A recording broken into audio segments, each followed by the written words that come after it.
history of this college a little bit, it's a leap of faith, actually. It's an interesting concept, leap of faith. We use this word to mean different things, but it really involves some level of faith in your ability to land and create value.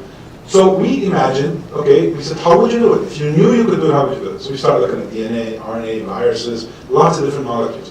We found out that RNA would probably be the most interesting molecule for reasons I don't have time to get into. And then we said, why isn't this being done? And step by step by step, kind of almost going from the future backwards, right?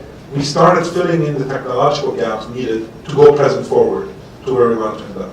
That was what exactly Moderna did. Now, Moderna did this over 10 years, right? So when COVID hit, Moderna was a 700-person company with 17 programs that were already in human testing.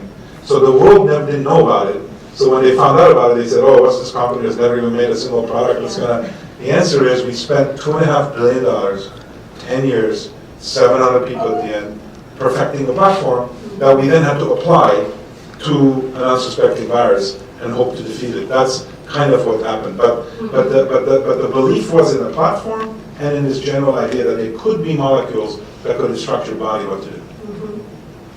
So the scientists in the room, like biologists in the room, wanted to know if you're going to use that platform, the RNA platform, for potentially coming up with individualized cancer vaccines. So is that something that Moderna would do, or? So Moderna has been working on individualized cancer vaccines for 5 years, and has already been testing it and has continued to test it in humans long again before COVID came. So unbeknownst to people, because it's not a, it's not Google, it's not Facebook, it's not social media where you can find out what they're doing and the whole world's paying attention to it. We were just doing it in our labs.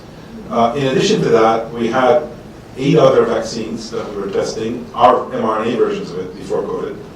One of the interesting things people don't realize is that back in 2015, the very first mRNA that we ever tested in humans as a vaccine were against 2 strains of influenza that are bird flu strains that have not yet been in humans. Why? Because we wanted to be ready for a pandemic. Because when those strains get into humans, they definitely will cause a pretty serious epidemic, maybe a pandemic. And so, ironically, we had already tested it, not in a coronavirus case, but in an influenza case. So, yes, we're working on vaccines and we'll continue to. Cancer, both vaccines and therapies, but also cardiovascular drugs. So, right after a heart attack, you can literally inject mRNA for a molecule called VEGF, and that molecule will get stem cells in your heart muscle to start producing new cardiomyocytes, which will be able to get the heart from the damage to become reversed. That's in phase 3 trials, entering phase 3 trials now. Rare genetic diseases, many, many of them. So where this ends up 10 years, 20 years from now, who knows? But I think Moderna said publicly, we have 34 different development programs that are advancing. Probably 5 of them will read out over the next 3-4 years.